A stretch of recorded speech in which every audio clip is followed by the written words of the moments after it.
Hello and welcome to Block Tornado. How are you?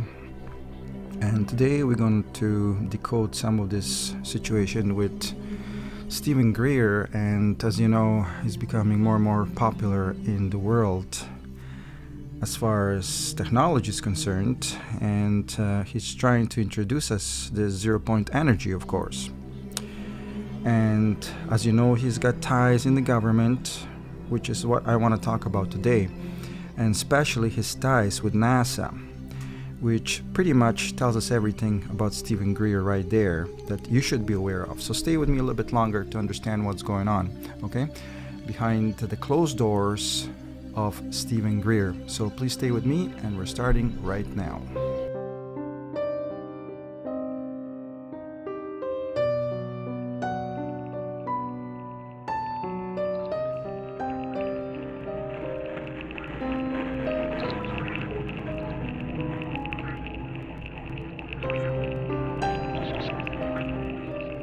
All right. So you already know what I talked about before about Stephen Greer, and there's nothing really I can tell you because you already seen it for yourself as far as his documentaries are concerned. But perhaps you might not know a few things that simply I'm doing it by probing into his mind, and I will demonstrate to you what that means.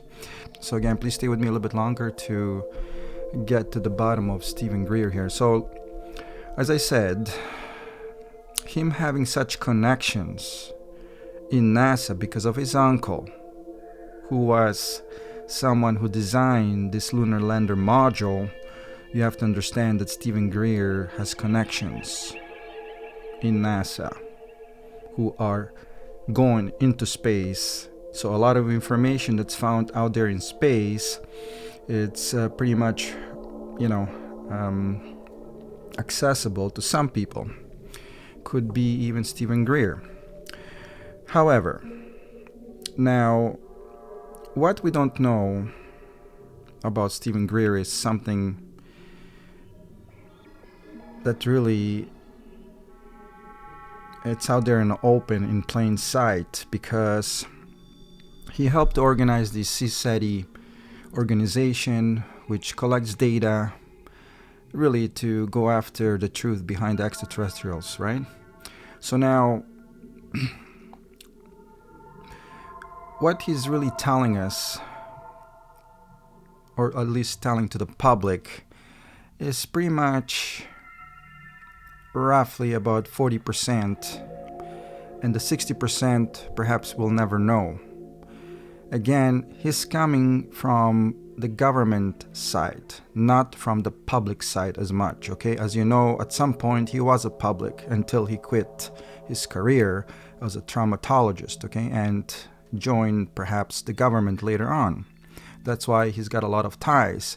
And it's not something that I should be telling you because it's something you already know because he said that. So, for this reason particularly, it tells us something about Stephen Greer. And what would that be? Well, you see, coming from the government side, you're pretty much there for good, okay? And can be a very scary thing in a way if you try to separate. And should I give you some example? Well, Bob Lazar. He ran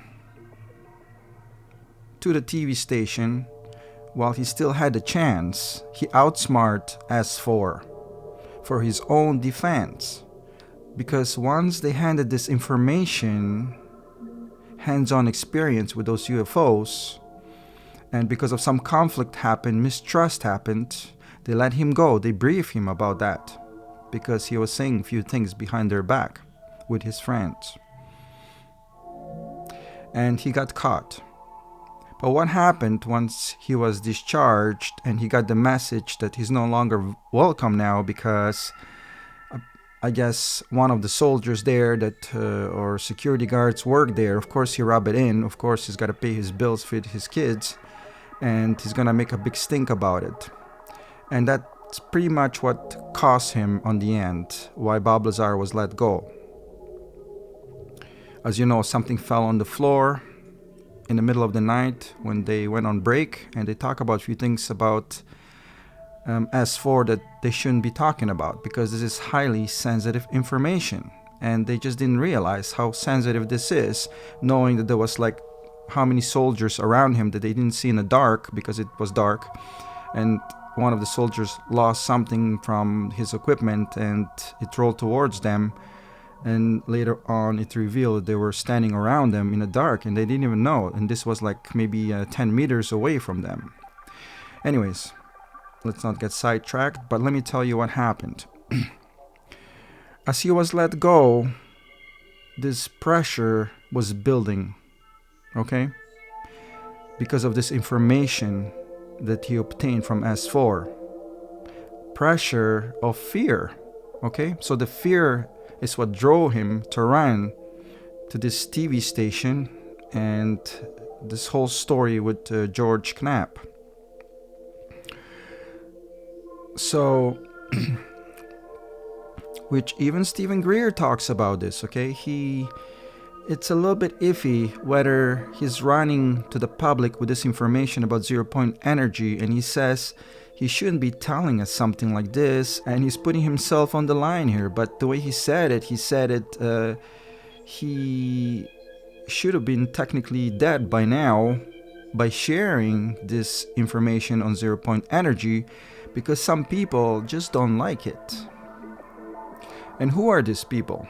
Well, they're just as big, and if not bigger, than the government themselves, okay? They're people in charge of electricity. And they don't want to hear anything about 0-point energy because, their power would disappear. Although, I'm sure they have open ears to this idea, because really, perhaps there will be less pollution because of this. But if there's equal amount of pollution from these generators that produce 0-point energy, then then there is definitely going to be a trouble of some sort. And they would rather collect the money, of course, rather than you having this free generator at home, which you probably bought for what, $200, $300. That can run your house, perhaps. Maybe more, but you get the idea. Something similar along this line is Tesla's car battery that can be mounted on a wall and can pretty much work off the grid. It just needs to be charged by solar power. And all of these things are not necessarily going well with people who provide energy, okay? And get money in return. So that's the thing, that really is going on behind the closed doors of Stephen Greer. He is perhaps connected to the government, which he is, but really he's a spokesman, okay, for the government, to the masses, and trying to get around these huge corporations who are in charge of electricity, who don't want to change their system. And that's what's really going on. And some of these corporations, companies, are a lot more powerful perhaps than the government themselves. So the only way to go around this, it's really to convince the public, us. So again, he's nearly just a spokesman, nothing more.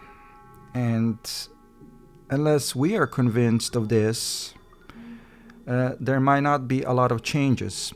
But because these huge corporations depend on us, because we are the one paying them, and without us, there is no them, that's what's really going on here. And that's why he was saying that he's putting his life on a line.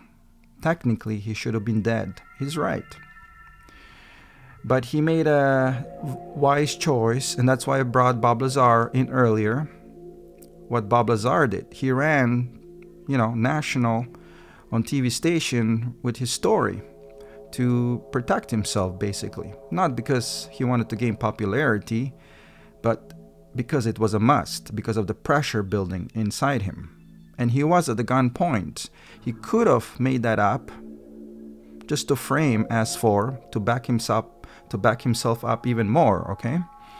But if that ever happened, then you have to understand this pressure that Bob Lazar was going through, this fear of him knowing about this 9 UFOs at S4, which perhaps S4 never really cared about that much, perhaps, but they didn't calculate what will happen to Bob Lazar. And Bob Lazar doesn't have any protection, so of course the only protection that he had was the TV station, okay? And that's what really happened, and that's why he knows a lot more about the extraterrestrials that he doesn't want to share with us, because now he doesn't want to play games with S4 anymore. He got what he wants, his protection from S4, which he even talks about, that, if they pop him, you would know that his story was authentic. Okay? So now they don't want to touch him because it will just reveal even more of the fact that he probably told someone else, if something happens to him, for their friends to release this information about Zeta Reticuli being here on Earth to the public. And that's what he's hiding, and that's what's keeping the peace between S4 and Bob Lazar, pretty much, is this simple information that I'm sharing with you today, which is not really that effective since I'm a small channel and nobody listens, so there you go. But going back to Stephen Greer now,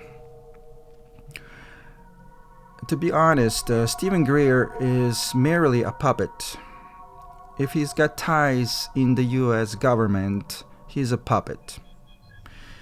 And he's collecting all this information because, again, he's a spokesman between the government and the public, okay?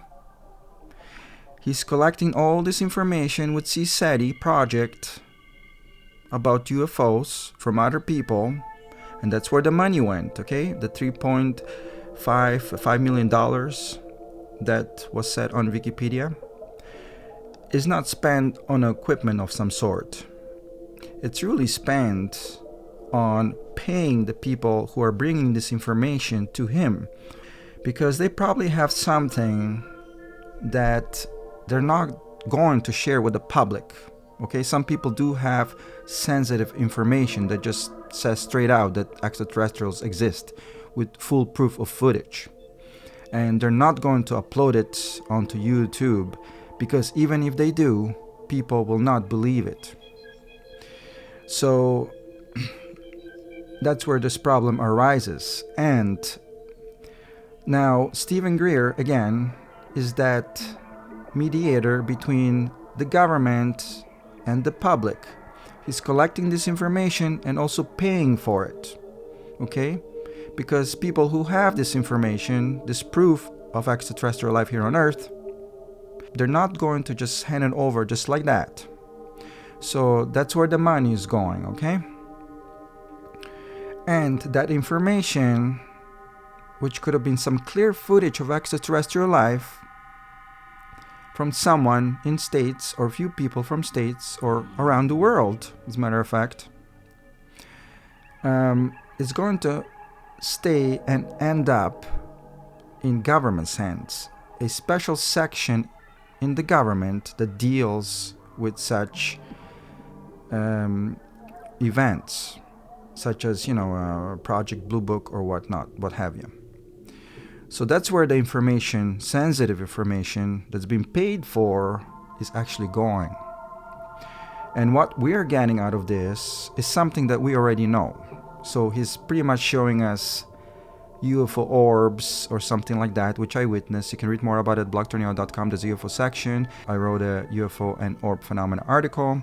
You can read more about it at blogtornado.com. Just a simple data about this orbs in the sky, if you haven't seen them yet, which are pretty much common these days, so it's nothing special anymore. Well, seeing something like a TR3B, triangular shaped UFO, or round saucer, flying saucer, it's a little bit more of a sensitive information, more special information. So again, with Stephen Greer, let's not make a mistake, okay? He is only telling us about 40% or less of what he knows, because most of this information, and again, I told you, he's tied in with the government, will end up in a special section within the government that makes this kind of research, that collects data for security reasons, okay? Now, it's not like I figure something out here, or it's a big mystery of some sort. Why are they collecting and not letting people know about it? Well, simple, because there is security involved here with this highly advanced technology that Bob Lazar talked about. And it's not really something that should be exposed to the public. It maybe should be if they knew that other countries, other governments will not be looking at this, but they will be. Mainly because of YouTube. And I'm sure a lot of people around the world are now aware of the 0 point energy because of him. And YouTube, of course. So again, the information is really staying with this section of the government, special section of the government, because of sensitivity. And there will be problems if this kind of information was to be released to the public. So now you understand why is he telling us only 30-40% of what really is going on, okay? There are reasons, and exactly the same thing with Bob Lazar. He's not gonna tell us more about Zeta Reticuli, and he actually steers away the public eye on his website, saying that that Zeta Reticuli have some sort of conflict with S4 personnel. There was an explosion happened, and of course they left those 9 UFOs behind, and they say they will be back, and they left, which they never did, okay? But really, that website of his was meant to be there for one reason: to steer the public eye into different direction, thinking that extraterrestrials don't exist there anymore, because people will wonder. And he has to back himself up too, because he released this information into the public eye on TV station about these 9 UFOs.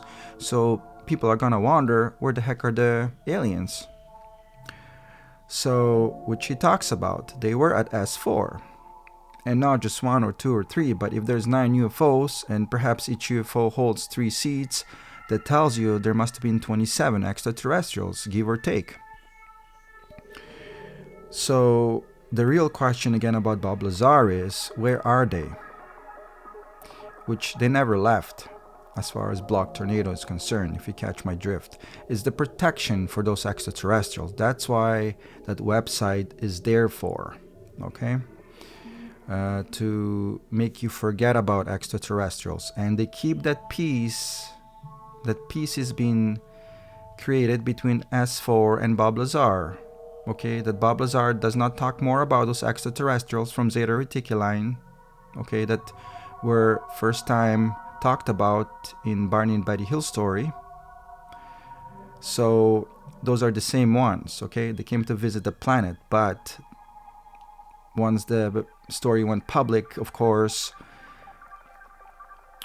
government got their hands on, which is pretty much Area 51 or S4 personnel who are in charge of this kind of situation. And therefore probably shut one of those UFOs down, and that's how they ended up in S4. Anyways, I did talk about this already before in my Bob Lazar and Zeta Reticuli decoded, okay, and re-encoded. Check out the Bob Lazar and Zeta Reticuli re-encoded. So now, we know a little bit about what's going on with Stephen Greer, okay? He just can't tell us everything, and there is a reason why. And don't be silly thinking that organizations like MUFON are collecting all this information from people and it goes onto their hard drives in the basement, locked up. No. This information they're collecting, they're attached to the government, and that's where it's going, because they are the one in power, in control, and have unlimited budget to back them up. Okay, so you have to understand why Stephen Greer and organizations like MUFON are collecting this information. So again, they're just puppets, and all the information goes to this particular organization, which I don't know what they are, which Bob Lazar talks about that. He specifically mentioned that that organization within the government, which is business within the business of some sort, they decide what's allowed to be told to the public and what has to stay secret, okay? Again, because of the security reasons as far as national security is concerned here. A lot of governments would like to put their fingers inside this cake, okay? Bob Lazar's cake. So, and probably he has been contacted by very, very top guns, okay? Probably from another countries even, okay? And it's very simple, as a matter of fact, to getting in touch with Bob Lazar simply through his United Nuclear business. All you need to ask for some uranium or plutonium, whatever he's selling there, or whatever chemicals you want, he will provide it for you. But remember, he did talk about this element 115, and he perhaps took some out of S4.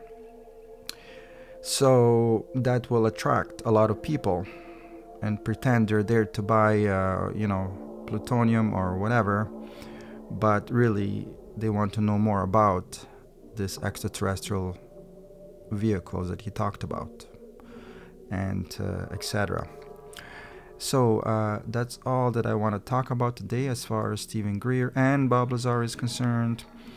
But again, I just want you to know that let's not be fooled thinking that Stephen Greer is telling us everything out in the open. He will not, and that's pretty much because of the national security reasons, and some of things have to stay within the government. They cannot be let out into the public because other countries might get hold of this information. And he's only telling us some of what we already know about the orbs and so forth, and hopefully there'll be some more information as far as this Close Encounters of a Fifth Kind is concerned, his movie documentary trying to establish real communication with extraterrestrials. So that's definitely something of an eye-opener for now. And there are a lot of things I definitely didn't mention, but again, now you know where the money is going and what Stephen Greer really is. He's a middle point between, or at least he's trying to become a middle point, a person between the public and the government, this bridge.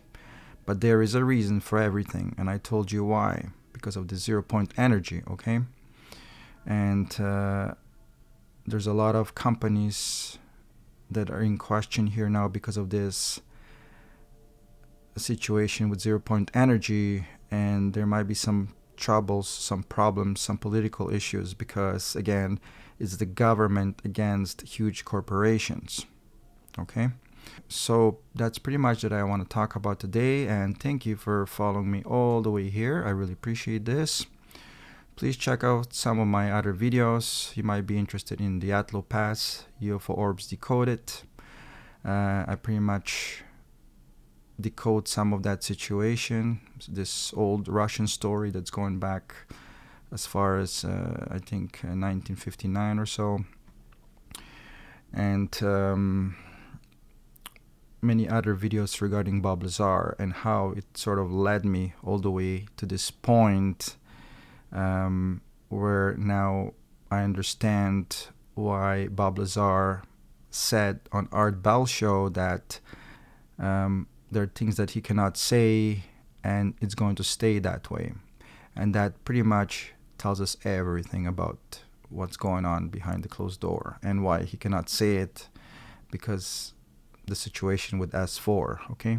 If he didn't have any problems with S4, then he would tell us pretty much everything else, the truth behind the Zeta Reticuli, okay? So anyways, thank you very much, and yeah, if you like this video, please give it a thumbs up or subscribe here at the bottom right. That would be much appreciated. And please come back to see what's going on. I post video every day, every second day, every fourth day, every fifth day, and I talk about different various topics, okay? So, but for now, just want to thank you again, and keep your eyes in the sky in case you see a UFO. You never know. Fly by. Cheers.